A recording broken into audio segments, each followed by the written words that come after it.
Great. Welcome, everyone. Um, Let me share my screen here. Great. So welcome to the informational webinar about NOAA's Coastal Zone Management, Habitat Protection, and Restoration Funding Opportunity that's opening soon. My name is Claire Figner.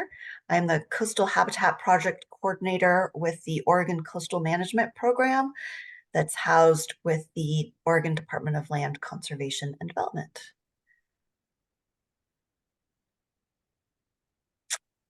So really quick, I'll give you an overview of what we'll be discussing today.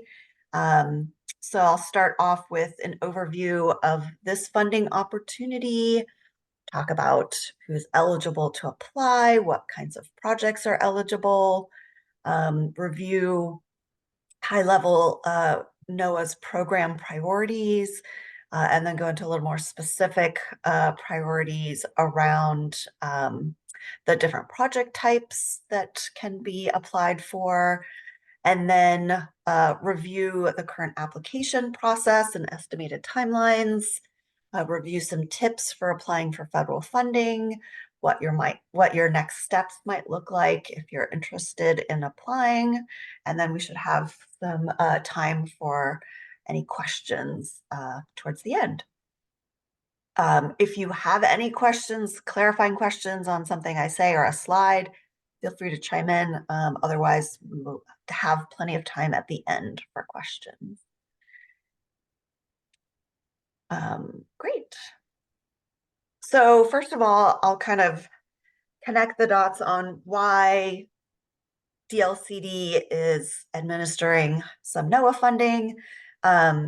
So this funding, the dollars originate from the bipartisan infrastructure law bill that came from Congress, and NOAA, the National Oceanic and Atmospheric Administration, received some of those funds and earmarked some of those for coastal management programs to do coastal resilience work around habitat conservation and restoration.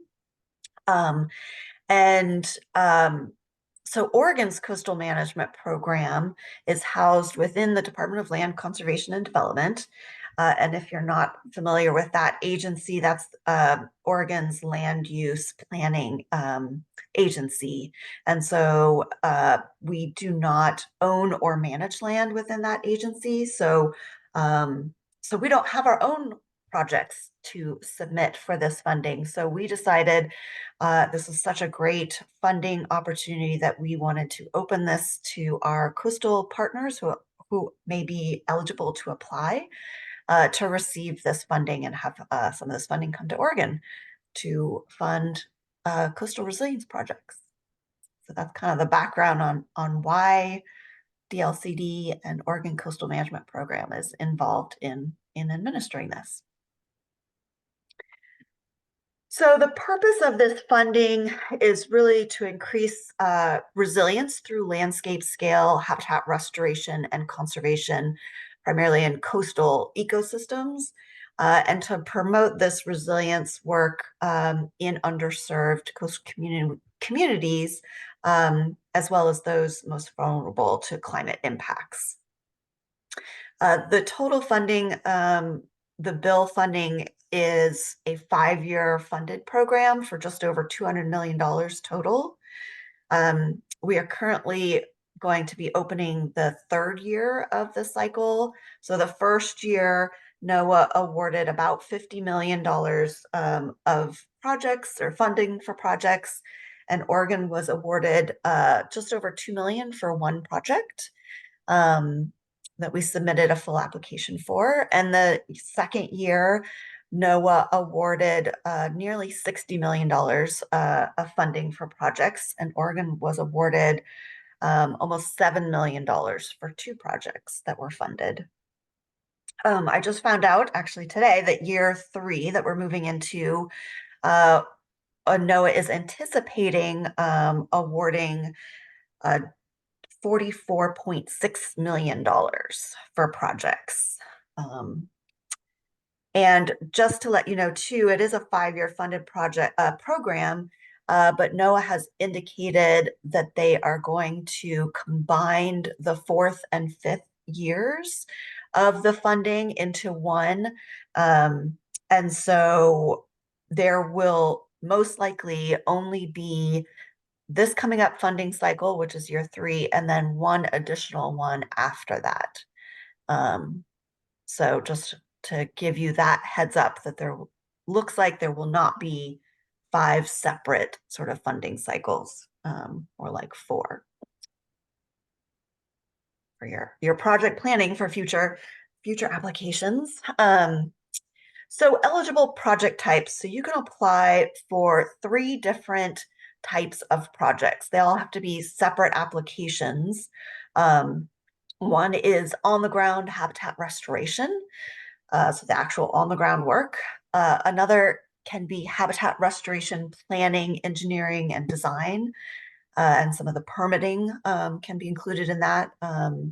So that's not on the ground work, but that's all the pre-work that you need to do for an on the ground restoration project. And then the third is land conservation projects. So that would be acquisition of land. It could be full fee acquisition, or it could be acquisition of conservation easements. So eligible projects have to be implemented on non-federal, public, or tribal-owned lands. So it can't be done on private lands or lands owned by other entities like nonprofits.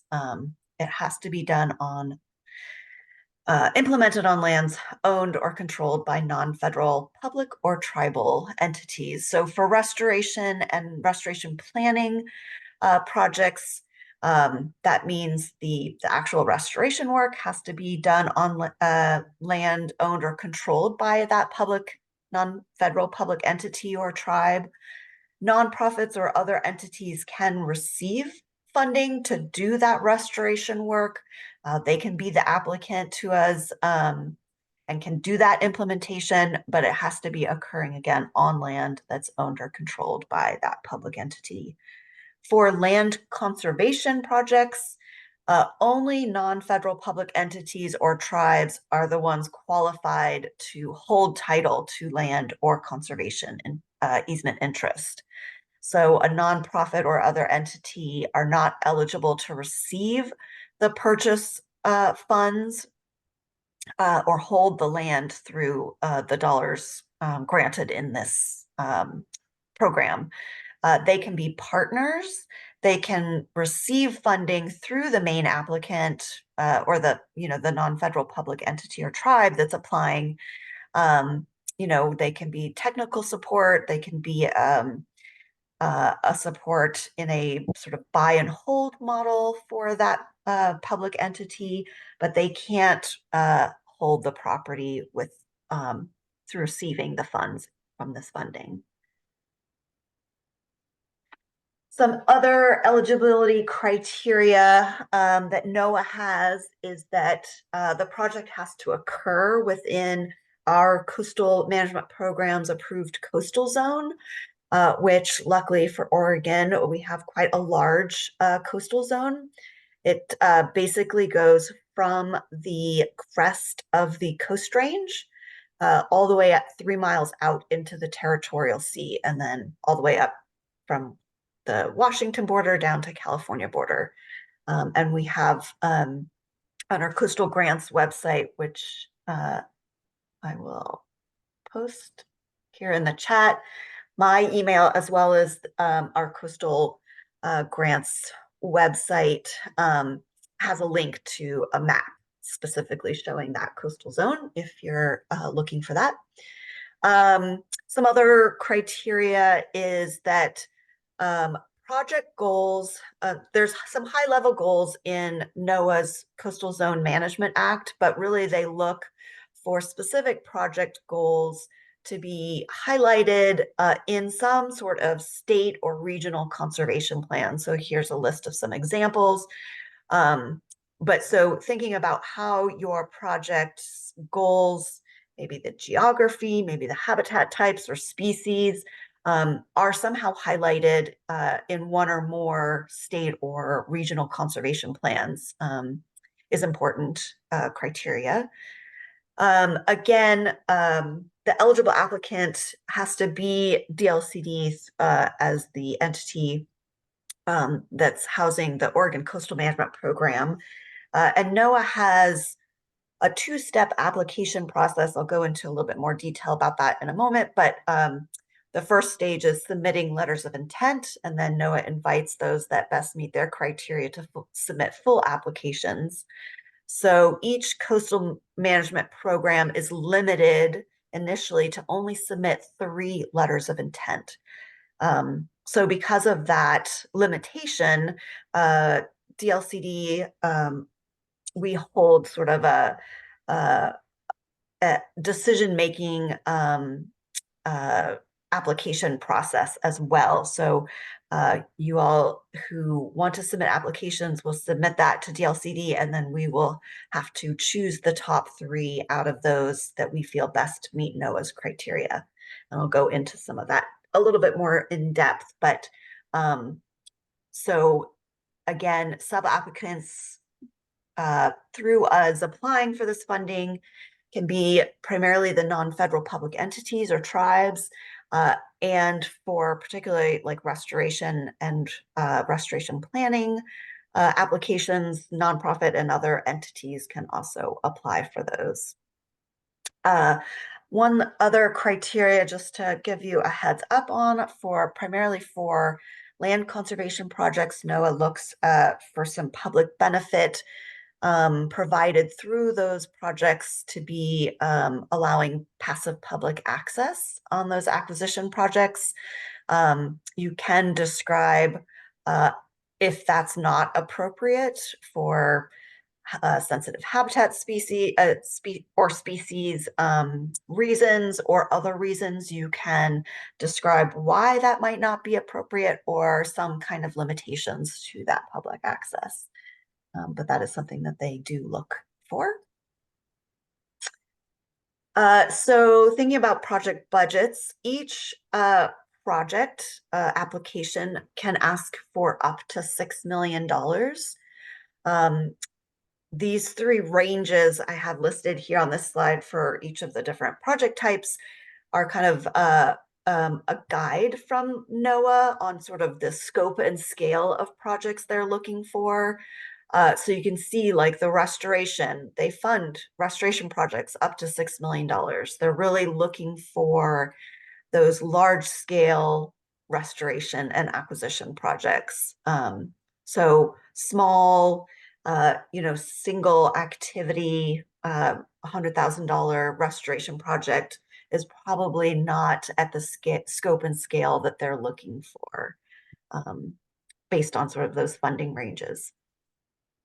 Some other budget things to consider, because this is federal dollars, you have to comply with the Buy America, Build America requirements, which is most applicable to on-the-ground restoration projects, because if you're not familiar with that, it's certain construction materials have to be sourced within America, the US, and so we're finding that may increase the cost of those particular materials and may increase the sort of time it takes to find and source those within the state, since all federal projects through the infrastructure funding have that requirement. So just a good thing to keep in mind. One amazing feature of this funding that is highly unique or becoming less so for NOAA funding, but that no match is required. So you do not have to have a certain percentage of match. You don't have to have any formal match. They kind of have 2 levels of match, and what's most important to show is leveraged funding, and how your project has your entity and partners have brought in additional resources for your project. So you can show that, but it doesn't have to be a certain percentage, and it doesn't have to be formal match where you're actually like reporting on it later if you're awarded funding. So amazing opportunity to do large scale projects without match being required. So hope you can take advantage of that opportunity.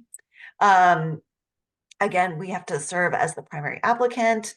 And then for project time periods, each project can be up to 3-year project time period. And for on the ground restoration work, you can actually ask for an additional year for restoration monitoring, and that can be funded through this program. So some high-level program priorities that are NOAA's priorities. This is really around climate resilience and factoring in how this impacts or affects climate change, effects that communities are facing.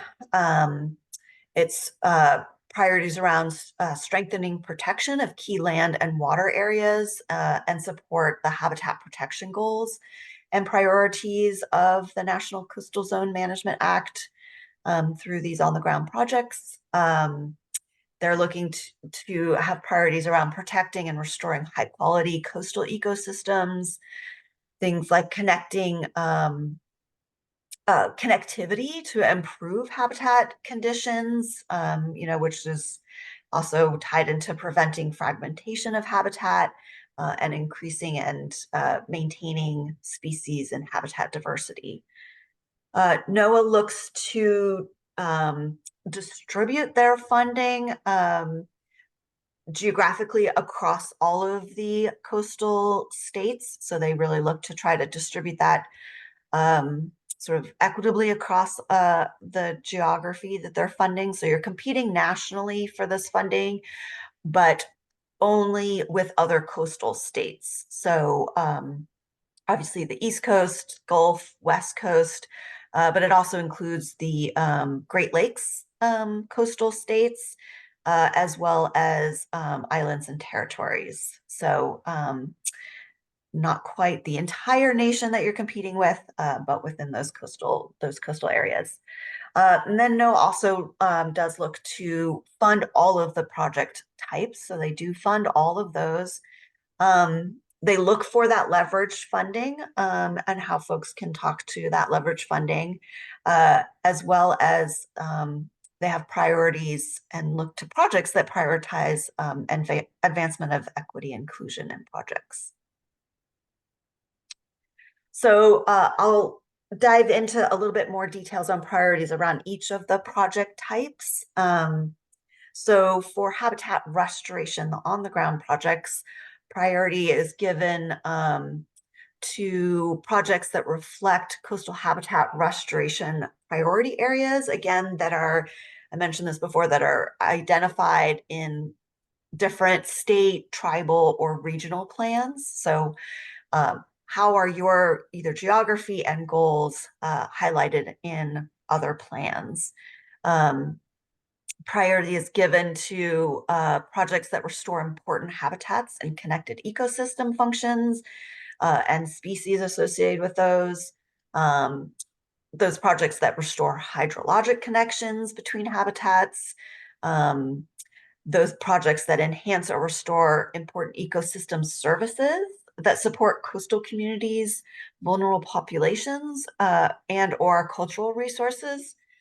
And so hopefully, I just got a note that, I don't know if you saw that, my internet is a little unstable. So hopefully you can still hear me okay.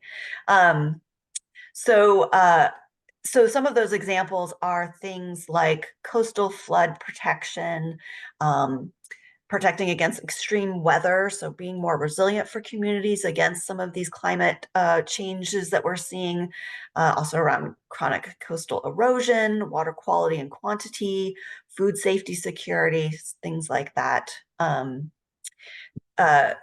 They also like to see in these projects that you include a long-term plan for monitoring specific criteria that are relevant to achieve your project objectives. And then this is not a priority, but I wanted to include this, that they look for projects that have the engineering design needs, nearly complete, if not complete. So you should plan on having those components, roughly like 90% done. You can request funding to get you over that final finish line for the engineering and design needs, but the majority needs to be completed prior to applying for this funding.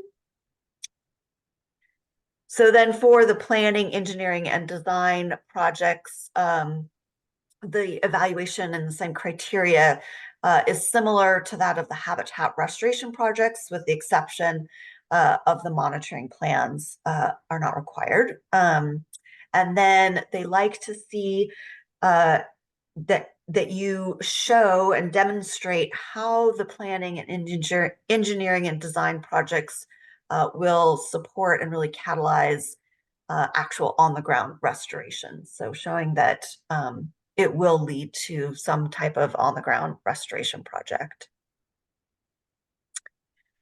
Then for land conservation projects, priority are given to projects that have significant ecological value, have some sort of demonstrated need for protection, and that could be things like that the project is under, or property is under imminent threat of conversion to a use that will degrade or diminish its habitat qualities, undeveloped state or recreational qualities.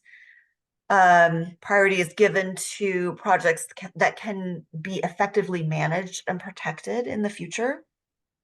So sort of talking to the entity that will hold and manage that land and their ability to protect it and manage it in the future. And projects, they look for projects that serve to mitigate the adverse impacts caused by coastal population growth in the coastal environment. And again, similar to the other projects, they look for your project goals to be identified in the National Coastal Zone Management Act goals, and as well as, again, other regional, statewide, tribal conservation plans. Priority is given to projects that have a high level of project readiness. So things like having the property identified, having a willing seller, having some of your due diligence completed, having a clear idea of what you need to do as far as due diligence in completing your project, and being, close to being able to complete all of those things is how they evaluate project readiness. And this is not a priority, but I wanted to add it, that for acquisition projects, NOAA only requires a paragraph to be included in the deed at the purchase that ties the property to the funding and to your application. And so that is recorded on the deed in perpetuity. So I wanted to review sort of the application process. These are estimated dates at this time because NOAA has indicated these are the dates, but that could change, the specific dates. The general time period will be similar, but the exact date might end up changing depending on when NOAA ends up releasing their notice of funding opportunity.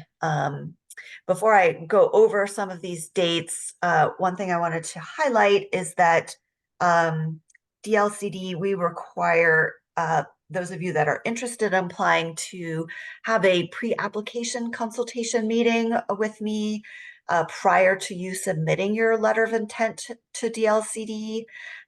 This is an informal meeting. It's just to review the criteria, review your project, make sure, really helping you make sure that you have an eligible project, that you're designing it in a way that meets NOAA's criteria, so that you don't put in effort and then find out later that your project, you didn't design it so it's eligible, or that, the project isn't actually eligible. So It's really something that will help you, and I can answer any questions you have. So you can reach out to me again through my email, reach out, we can set up that meeting. And again, just have it earlier is better so that you have a good idea of, if your project is eligible and get questions answered. But you just have to have that meeting prior to submitting your letter of intent to DLCD. So then as far as the current dates that we know or that are estimated, NOAA is anticipating releasing their notice of funding opportunity, which is like the document that lays out all of the details on the project priorities, the budgeting, how you budget, the criteria, the eligibility, all of the details on how to apply is in that document. So NOAA is looking to release that on June 17th. And so to hold our internal review process, those letters of intent will be due to DLCD by July 17th, or roughly 30 days after that NOFO is released. And then we have a review team, external participants, so non-DLCD staff, to help evaluate and make recommendations to DLCD for which of those applications, which of those 3 applications best meet NOAA's criteria. And so we will announce those top 3 letters of intent no later than August 2nd. And then we have about a week or so where myself and some other DLCD staff can work with project partners to finalize those letters of intent, make any adjustments. We kind of have to add in some DLCD language as the main applicant and those types of things, but really work in partner with those 3 applicants to submit the best letters of intent as possible. And we would submit those prior to August 15th for consideration to NOAA. And then NOAA would invite any of those projects that submitted LOIs. They would invite them to submit a full application around October.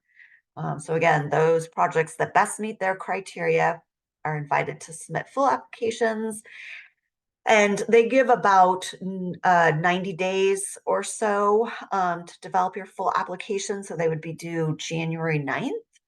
And in that time period, DLCD is really a partner in that application, helping support the project's project proponents to develop those applications and have the best applications possible.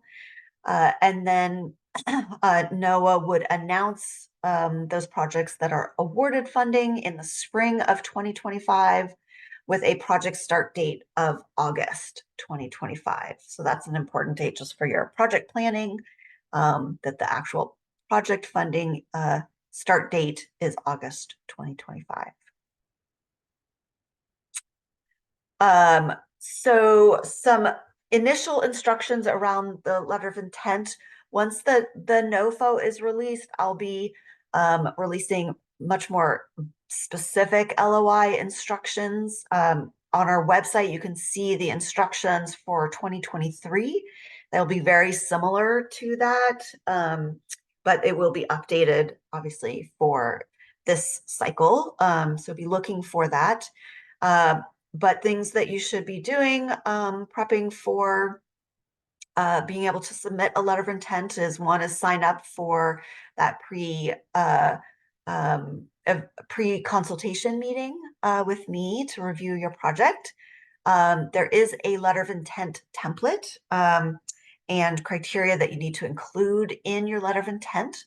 The last years, again, are on our website. You can see what those are. They should be very similar this year, but that will be updated. So you'll have exact information of what's needs to be included in your letter of intent. And the letter of intent is pretty simple. It's a cover page, and then the body of the letter of intent is no more than 4-page limit. And then attachments are pretty much just maps to help illustrate your project.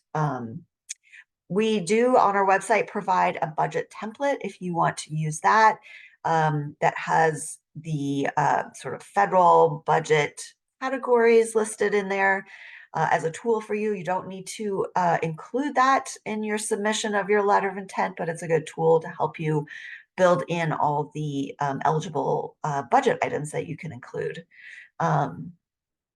We do require a couple additional things in the LOI stage. So for acquisition projects, we require you also submit a signed agreement or letter from the willing seller describing their interest to sell the property to the buyer. So it doesn't have to be agreeing to any particular terms, just that it's kind of their letter of interest, saying that they are a willing seller and they're willing to sell to the buyer. And then we also would like to see a signed acknowledgement document or letter of some sort from the proposed buyer that that entity is willing to own and manage the property in accordance with the proposed application. So if it's a city looking to buy a piece of property, it would be a letter from the city saying that they are willing to own and manage that property. And then for restoration or restoration planning projects, we also want to see a signed acknowledgement letter from an authorized representative of the entity that owns that land, that they grant permission for that restoration project to occur. That's only necessary to provide when the restoration implementation is proposed by an entity that's not the owner. So say a nonprofit is proposing to do the work, but they don't own the land. And so we like to see a letter from the non-federal public entity to own that owns that land, that they allow that restoration to occur. So this is the informational webinar today, May 21st. I will have another webinar scheduled for Friday, June 21st at 11. And it will be similar to this, but I will also, that's after the NOFO is released. So I will have more specific information and, very specific dates.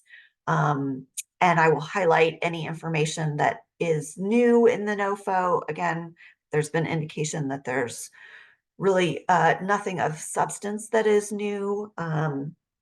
NOAA has said that they were just trying to improve the layout and how the information is relayed in the NOFO, but that, again, substantively, there shouldn't be a lot of difference. So that June 21st will be similar, but possibly with some date updates and additional information. And you can sign up for that on our Coastal Grants website as well.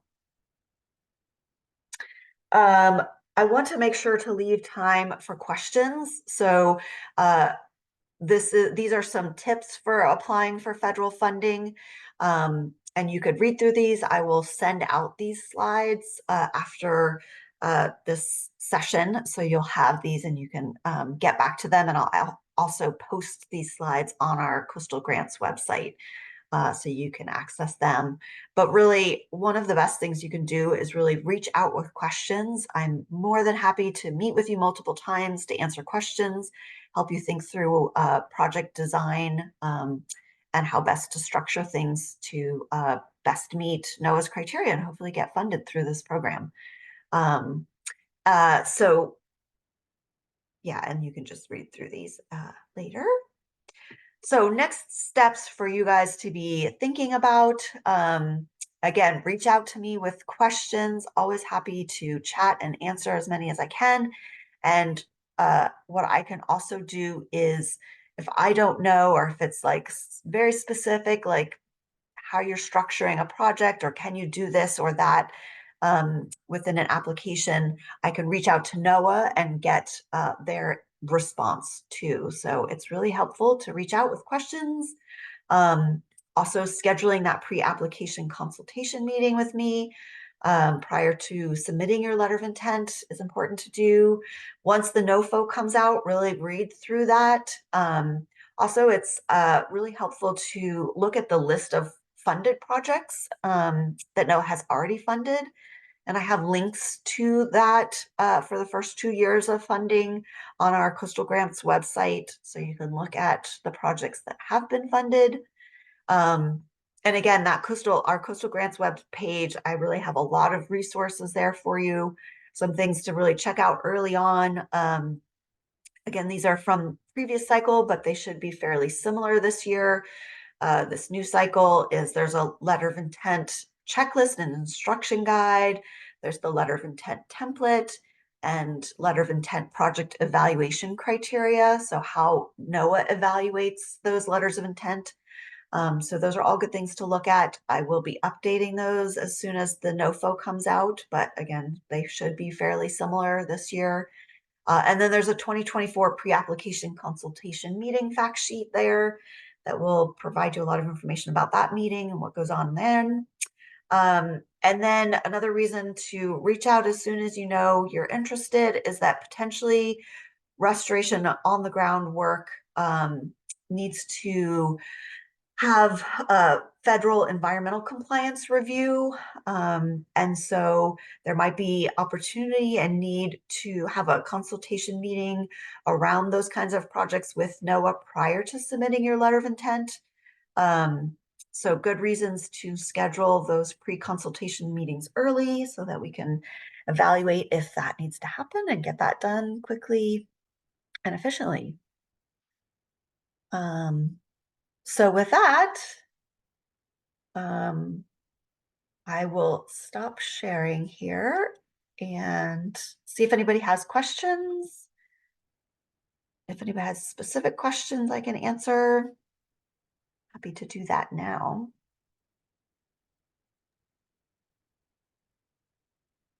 Hi, this is Nancy. I don't know Yeah. if anyone else. So it sounds like for a land trust as a nonprofit to take advantage of this, we'd need to partner with a non-federal entity. Or tribe, is that correct? Yeah, so the role land trust can play in acquisitions is because land trusts are nonprofits, they can't be the final owner. So you can't use the funding to purchase the property and hold it, even if you're planning on transferring it to another entity. It has to go directly to that non-federal public entity or tribe. But a couple roles that a land trust could play is that a land trust could be a partner that receives funding. You would be sort of as a contractor or sub awardee of the main applicant, which would be that non-federal public entity or tribe, to provide things like technical support. So land trust could help that non-federal public entity or tribe to go through the transaction, contract for appraisals or surveys, being that sort of technical support. Another role that a land trust could play, and we had a project that was designed this way, is that the property was under imminent threat of conversion, of being sold. So they used a conservation bridge loan to purchase the property. And then they were in a sort of buy and hold model, which is how NOAA describes it in their NOFO, that they allow this.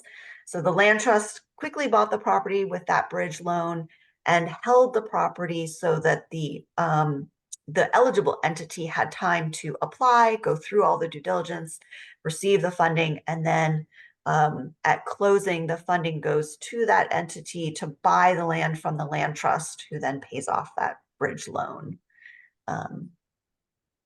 So those are some ways land trusts can be involved in acquisition projects. Does that help answer your question? Yeah, Or do you have a unless somebody else has one, I just want to follow up. So if a city has an interest in a property, say is recharge for their water system and the trust does too, could the city be buying the conservation easement and the trust be buying fee using it as match, you know. Yes, and match is not required for this funding, so you wouldn't have to do that for this funding. I think you're saying the leverage, that was important, right? Or Yes, but leverage funding can just be like partners' time, or other, entities' involvement in the project. And there's no percentage that you have to show. So going to that level to show leverage funding, I would say, is not worth that effort. But as far as if this funding were to go to purchasing a conservation easement, the non-federal public entity, so in your case, a city, if you were giving that example, would be the purchaser and holder of that conservation easement. And a land trust could be the owner of that land, and the grantor of that conservation easement, in that scenario. So that would be possible. thank you. Mhm. Anybody else have a question?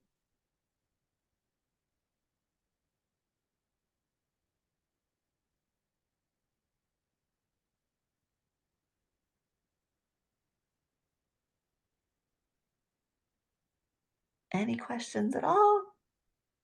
I'll pop on. I joined Okay, late because I was coming from another meeting, so I no was worries. just curious if this was going to be. I saw there were two of these Q&As, but the other one is sort of closer to when you guys are expecting letters of Yes. intent.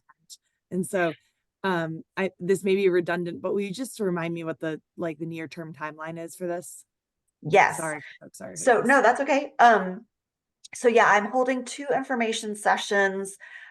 This one is before NOAA releases their notice of funding opportunity, and the other one is after they're anticipating releasing. So as far as the information, it will be similar structure, but the one released after, all the dates will be secured, final. We'll know a little bit more details, and I'll highlight if there are any changes between previous funding cycles and this funding cycle. NOAA has indicated there are not really substantial changes in the NOFO.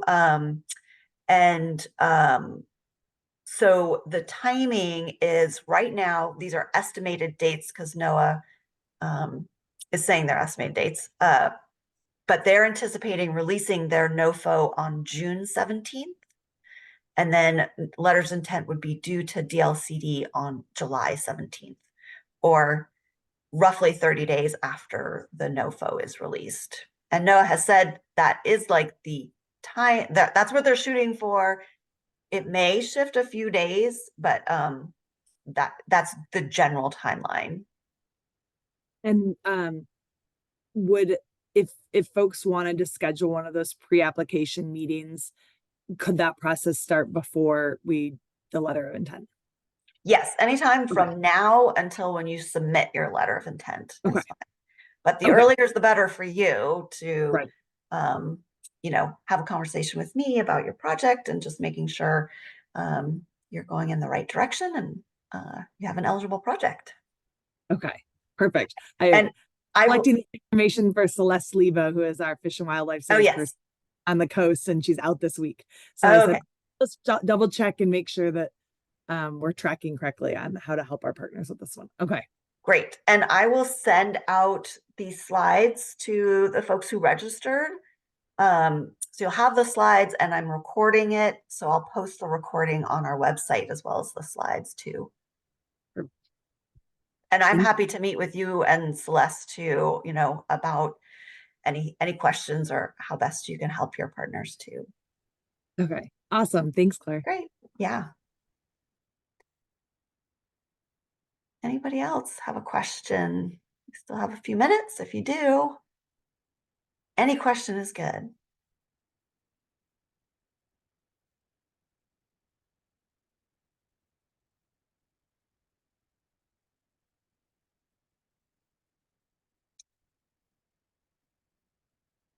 Anyone have anything? Well,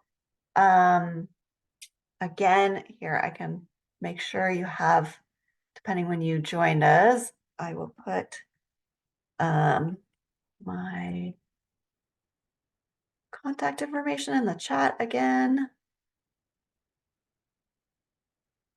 to make sure you have my email and the link to our Coastal Grants website that has a ton of information available. So feel free to reach out and I will send slides out to everyone.